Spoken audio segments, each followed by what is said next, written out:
Olá, pessoal. Vamos falar de Santos de novo. E fazia um tempinho que eu não gravei porque não tinha assunto nenhum. Não tem informação nova, só tem um monte de especulação.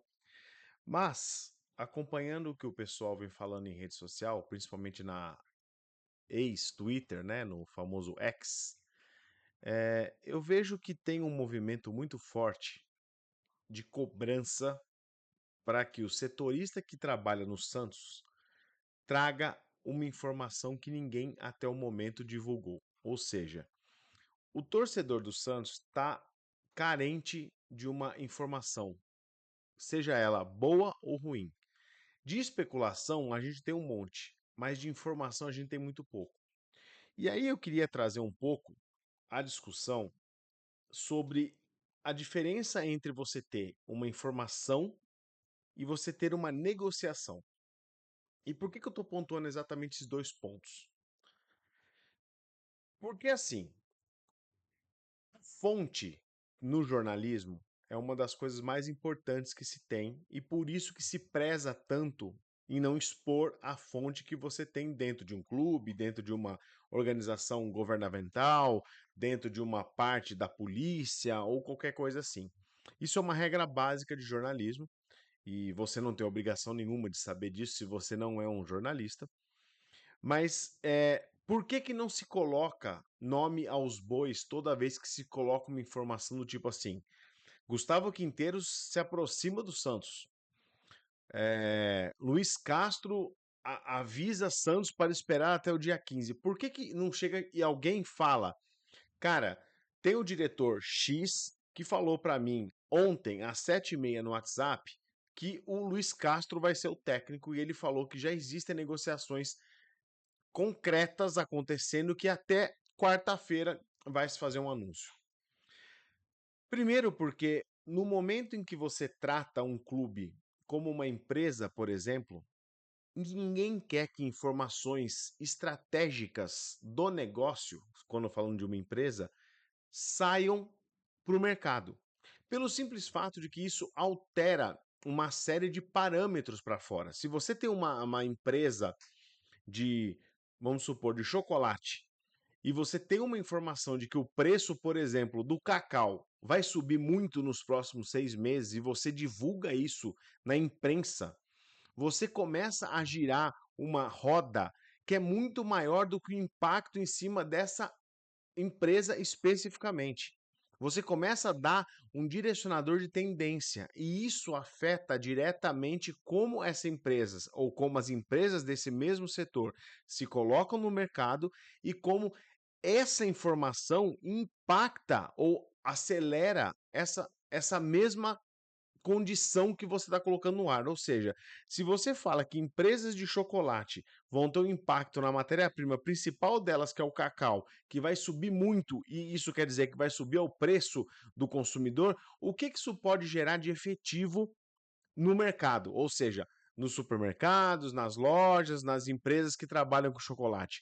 Você começa a gerar um clima de ansiedade ali que você pode acabar desdobrando em um impacto maior econômico. Voltando para uma esfera muito menos expressiva, no sentido de importância para a sociedade, que é o futebol, se você fala que o diretor tal soltou uma informação de uma negociação com um técnico e essa negociação não acontece, você está expondo a pessoa diretamente. E aí é esse o ponto principal. Porque esse cara poderia ter trazido uma informação bacana para o torcedor, do tipo, cara, temos um técnico que é muito ponta firme, que ele vai vir e que a gente já tem esse acordo com ele. E isso simplesmente ser uma informação muito boa para a torcida, que está recebendo esse técnico, mas muito ruim para a torcida que está perdendo esse técnico. Por quê? Porque pode ter uma condição ali que do lado deles vai ter se falava em renegociação de contrato, se falava em renovação, se falava em um projeto esportivo e tudo isso se perde porque você coloca dentro de um outro clube uma informação super relevante. Até aí, o setorista que o Santos tem hoje, todos eles, e eu não estou querendo colocar juízo de valor quem é bom, quem é ruim. Eu não sou setorista, eu não tenho nenhuma informação dentro do Santos. A única coisa que eu faço aqui é reagir a notícias que saem na imprensa e comento em cima disso. Mas o cara que está lá no dia a dia, que conversa, que frequenta o clube, que está no dia a dia com os jogadores, que está no dia a dia com os técnicos e comissão técnica, evidente que ele não vai expor o cara que está dando uma informação que dá destaque a ele como profissional de informação. O jornalista na base, ele é um cara que traz informação ao grande público. Essa é a função da imprensa. O ponto é que hoje se cobra do setorista que ele dê nome aos bois e que cada informação que ele tenha seja 100% certeira. E aí que tá o ponto. O fato de eu ter uma fonte dentro do clube que me fala que o caminho que o Santos vai seguir, por exemplo, é em cima da contratação do Vanderlei Luxemburgo, pode ser simplesmente uma limitação da fonte que eu tenho. E não é um erro meu, é uma informação que eu tenho de dentro do clube. Com uma fonte boa, com uma fonte ruim, com uma fonte média, isso você pode até discutir. Mas é uma informação que eu tenho mediante uma apuração e mediante um trabalho jornalístico que se faz ali dentro, que é totalmente diferente e totalmente ao contrário de um trabalho de negociação. E aí eu estou falando do clube com o profissional. E aí você pode colocar como uma entrevista de emprego que você vai ter. Quando você está no seu emprego atual e por algum motivo recebe uma mensagem de um recrutador e fala assim, cara, tem uma posição assim, assim, assado, com esses benefícios, com essa remuneração, você tem interesse de participar do processo seletivo? Qual que é a tua reação quando você recebe um negócio como esse? Você vai analisar o lugar que está te fazendo a sua oferta, o quanto que isso faz sentido ou não como movimentação de carreira para você, e a partir daí você começa a construir esse processo seletivo, que pode ou não dar certo. E ele pode dar ou não certo depois de muito tempo. Processos seletivos, e aí eu fazendo um parênteses muito com uma contratação de um grande nome para um clube, porque você está contratando um executivo, quando você fala de um técnico, você fala de um executivo, um cara que vai entregar o resultado direto de toda uma organização. Então você não está contratando simplesmente um funcionário qualquer que vai fazer uma ação repetitiva com pouco valor. Você está entregando um cara que mexe ponteiro dentro da companhia. A mesma coisa quando você está num processo seletivo. Nesse momento que você é abordado por uma outra empresa, a tua reação não é chegar para qualquer um e falar, cara, estou participando de um processo seletivo. Eu acho que eu vou sair. Por quê? Porque dependendo da pessoa que você fala isso, essa informação começa a pular de andares. Imagina se você está num processo seletivo para outra empresa e por alguma coisa, uma coincidência incrível, você conta para uma pessoa dentro da empresa que você confia e que você acredita que vai manter isso em sigilo, e essa pessoa vai no seu chefe e fala assim: "Ou, acho que o cara ali vai sair. Não tá mais feliz, ele não tá mais querendo. Parece que ele tá ouvindo proposta, parece que ele vai sair por alguma coisa ali que ele não abriu ainda para mim." Entende como é sensível a informação e não é por um desvio de conduta ou de caráter da pessoa que está no processo que ela não abre a jogada. É porque simplesmente, se não der certo, ela não está chutando a oportunidade vigente que ela tem.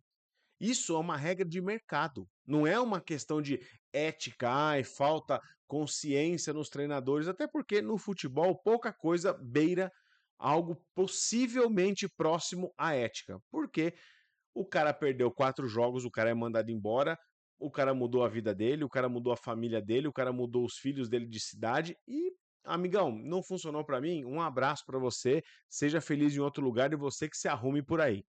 Então, quando você olha para uma perspectiva de contratação, é natural que as informações não cheguem tão claras, porque todo mundo quer cercar de todos os impeditivos que podem ter. Até porque existe no futebol uma concorrência muito mais acirrada do que existe no mercado natural, normal do trabalho.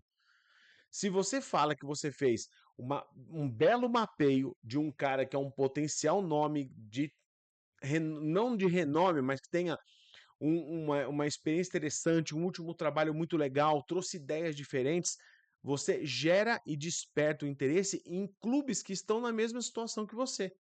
E aí que está o problema. Você entra numa concorrência que você estava negociando em 10, o salário do cara, você tem que começar a negociar em 50, em 60. Por quê? Porque tem mais gente que está disputando esse cara. E às vezes ninguém nem procurou tão a fundo o que esse cara pode entregar como você, mas ele está surfando em cima da onda. Tem um nome ali que faz sentido, tem um nome ali que parece ter potencial e que encaixa no que eu quero pagar e no que eu quero ter à frente do meu elenco. Bacana, vamos forçar, vamos atravessar. É o famoso dar o chapéu no adversário. Você tem isso com jogador, você tem isso com técnico, com até hoje em dia com dirigente. Então, assim, o ponto principal entre você criticar um setorista que não consegue acertar uma informação, o ponto não está aí.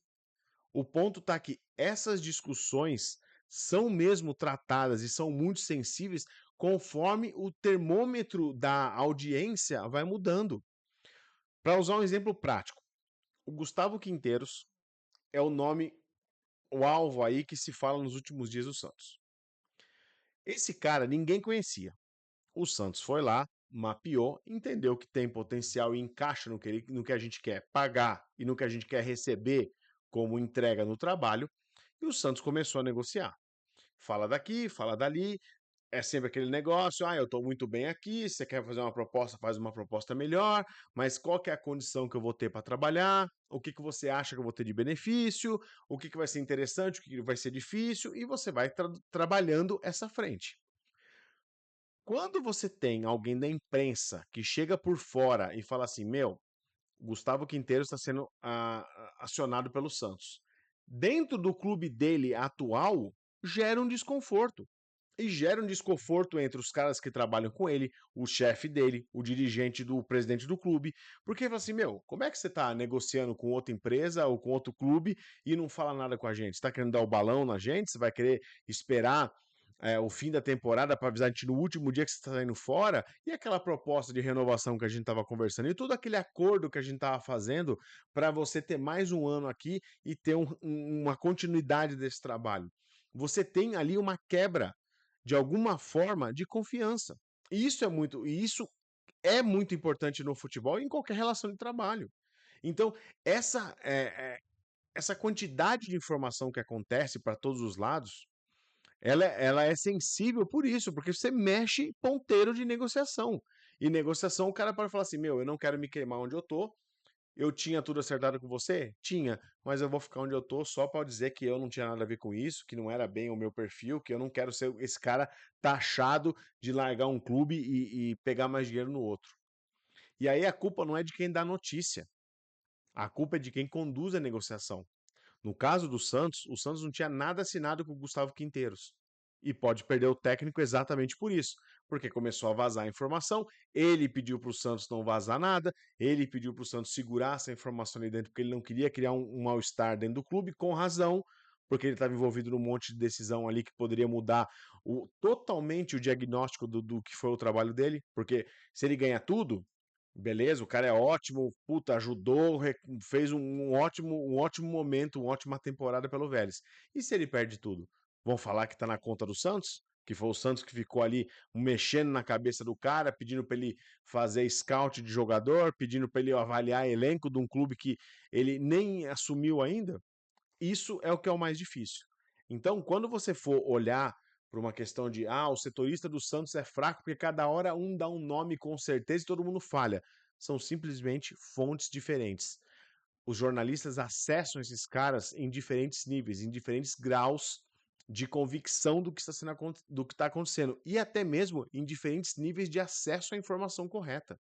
E aí a culpa não é do jornalista. Eu entendo que gera um sentimento de, cara, ninguém sabe nada, todo mundo só fica dando tiro na água, todo mundo só quer ter a manchete e não está preocupado com o que vai acontecer. Eu entendo essa ansiedade que gera. Mas o ponto principal é, os caras têm algum acesso. A informação pode ou não ser validada. O ponto que fica do lado do jornalista, e isso é um ponto importante dessa história toda, é o cara tem que ter mais de uma fonte. O cara tem que confirmar isso em diferentes frentes. O cara tem que conseguir ter uma entrada dentro do clube que permita ele a receber uma informação que não expõe a fonte dele e num nível acima confirmar se isso acontece ou não. E até mesmo, em certo ponto, ver o que ele pode ou não publicar perante uma ótica de, cara, isso é um palpite, isso é uma ideia do cara, da fonte que me deu, isso é realmente uma informação, é fato, eu tenho um documento que comprove isso. Isso que é o grande ponto, e eu acho que essa é a função e a questão principal dessa história toda dos setoristas do Santos hoje. A gente não tem uma confiança de que o que está chegando para a gente via redes sociais, via os vários canais que tem por aqui, se são informações fidedignas, se são informações que foram trabalhadas não só no âmbito da notícia pela notícia, e sim por um fato de, falei em várias instâncias, hoje mesmo eu tenho pelo menos 4 vídeos que eu assisti hoje com 4 direções diferentes de técnico. É muito difícil nesse momento, principalmente porque pós-temporada é um período de especulação pura e simples. E eu acho que aí você tem que se cercar dos veículos que você confia mais, tem que ter muita clareza e muita tranquilidade na hora de ver as notícias. Para você poder estar bem informado, para você entender o que é o cenário e para você ir consumindo essas notícias e dando credibilidade aos bons veículos que você tem. Tem muito setorista bom cobrindo o Santos, tem muito veículo bom que traz informação relevante, mas eles não são 100% imunes a falhar e a errarem. Acontece. Não é o que eles querem também, porque isso atinge diretamente a credibilidade desses caras. Mas, em alguns momentos, você se cerca de fontes que talvez não sejam as melhores para o momento. Podem funcionar em outros casos, mas para esse específico do técnico, ainda não apareceu ninguém que cravou. Mas, de qualquer maneira, Marcelo Teixeira vem a público amanhã para falar a respeito de alguma coisa. Sabe-se Deus o quê? Ninguém pautou o que é que ele vai falar na entrevista coletiva de amanhã. Eu tô de volta amanhã justamente para fazer o react dessa coletiva. Beleza? Conta para mim nos comentários o que você achou do vídeo. Conta para mim também se você concorda ou não com essa postura entre negociação e informação. E a gente vai discutindo nos comentários, beleza? Não esquece de dar o like e também se inscrever no meu canal do Santos. Tô de volta no próximo vídeo. Um abraço.